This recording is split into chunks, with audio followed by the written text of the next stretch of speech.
नमस्कार, lead India के इस वीडियो में आपका बहुत बहुत स्वागत है। दोस्तों, मैं हूं एडवोकेट सुभाष सिंह और इस वीडियो में मैं डिस्कस करूंगा लिव इन रिलेशनशिप के बारे में, सुप्रीम कोर्ट के एक बहुत ही बड़े आदेश के बारे में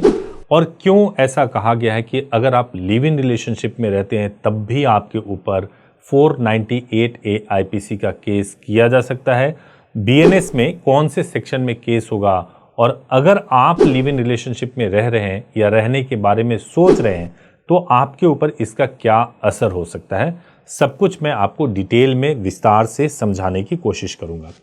देखिए, सबसे पहली बात तो ये है कि ये बात तब शुरू हुई जब सुप्रीम कोर्ट का एक बहुत बड़ा आदेश आया है। सुप्रीम कोर्ट ने कहा है चूंकि अगर आप वैवाहिक संबंधों की तरह आप लिव इन रिलेशनशिप में रहते हैं, यानी बहुत समय से अगर आप पति पत्नी की तरह रह रहे हैं, चाहे आपकी शादी बिल्कुल फॉर्मल तरीके से ना हुई हो,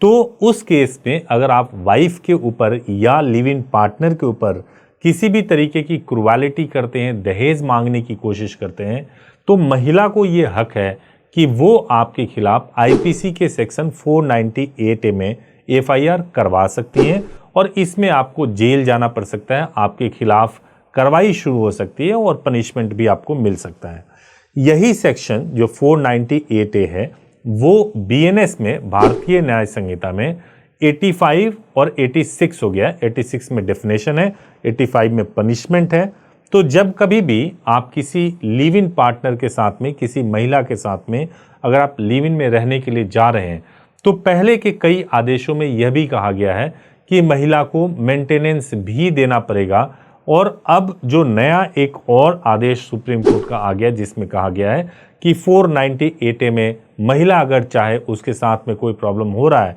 या कोई क्रूएलिटी हो रहा है तो केस भी किया जा सकता है।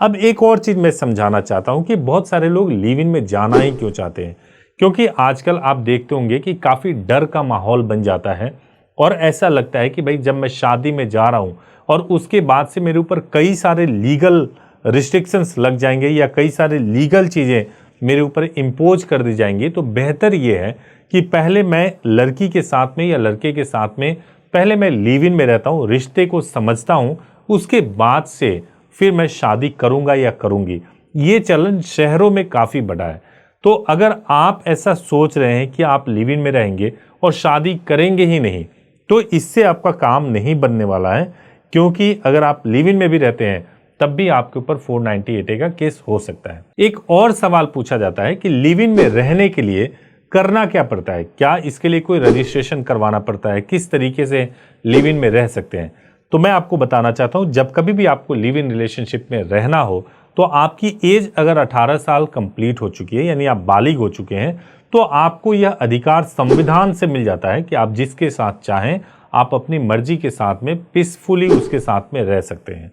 जब पीसफुल रहने की बात की जाती है तो एक और चीज है कि कुछ स्टेट्स ऐसे हैं जिन्होंने यूसीसी लागू किया है अपने अपने स्टेट्स में, जैसे उत्तराखंड है, गुजरात है, मध्य प्रदेश है। तो इन सारे राज्यों ने अपने अपने स्टेट में यूसीसी यानी यूनिफॉर्म सिविल कोड को लागू किया है। यूनिफॉर्म सिविल कोड के अंदर स्टेट्स ने, लगभग सभी स्टेट्स ने एक प्रोविजन दिया है कि अगर आप लिव इन रिलेशनशिप में रहना चाहते हैं तो आपको स्टेट को इन्फॉर्म करना पड़ेगा, आपको बताना पड़ेगा कि आप लिव इन में रहने जा रहे हैं, यानी आपको रजिस्ट्रेशन करवाना होगा। और जब आप उस रिश्ते को समाप्त भी करना चाहते हैं तो भी आपको स्टेट को बताना होगा कि अब आप इस रिश्ते को समाप्त करना चाहते हैं। लेकिन कई ऐसे स्टेट हैं, जैसे दिल्ली हो गया या इन 3 राज्यों के अलावा जितने भी स्टेट हैं, उन सारे स्टेट्स में इस तरह का कोई रिस्ट्रिक्शन नहीं है। तो ऐसे में जो 2 व्यक्ति आपस में लिव इन में रहना चाहते हैं वो आपस में एक एग्रीमेंट कर लेते हैं और उस एग्रीमेंट के बाद से साथ में रहते हैं। एग्रीमेंट इसलिए किया जाता है ताकि कल को वाइफ की तरफ से या लिव इन पार्टनर की तरफ से ये आरोप ना लगा दिया जाए कि आपने उनके साथ में कोई रेप या जोर जबरदस्ती किया है या आपने फोर्सफुली उनको साथ में रखा है या उनको किडनैप करके साथ में रखा है, ऐसे आरोप ना लगा दिए जाए। दूसरा, अगर इस रिश्ते से बच्चा पैदा हो जाए तो फिर वो लेजिटिमेट बच्चा हो, उसको किसी तरीके से अवैध ना कहा जा सके, इसलिए भी लिव इन में जाने से पहले आपस में एक एग्रीमेंट करना चाहिए। और एक और सिनेरियो होता है कि आप किन सर्कमस्टांसेस में आप लिव इन में रहने के लिए आए हैं, कल को बाद में एक दूसरे के ऊपर आरोप प्रत्यारोप ना हो, पुलिस आपको परेशान ना करे, इसलिए भी लिव इन एग्रीमेंट करवाना जरूरी होता है। तो अगर आप ऐसे कपल हैं जो सोच रहे हैं कि लिव इन में रहना है, तो आपके लिए ये वीडियो बहुत ही महत्वपूर्ण हो सकता है। अगर आपके मन में फिर भी कोई सवाल है, डाउट है, लिव इन एग्रीमेंट बनवाना है, तो आप हमारे हेल्पलाइन नंबर 8800-444-555 पर कॉल करके पूरी गाइडेंस ले सकते हैं। अगर आपको वीडियो अच्छा लगा हो तो जरूर इसको लाइक कीजिए, चैनल को सब्सक्राइब कीजिए। Thank you so much for watching this video.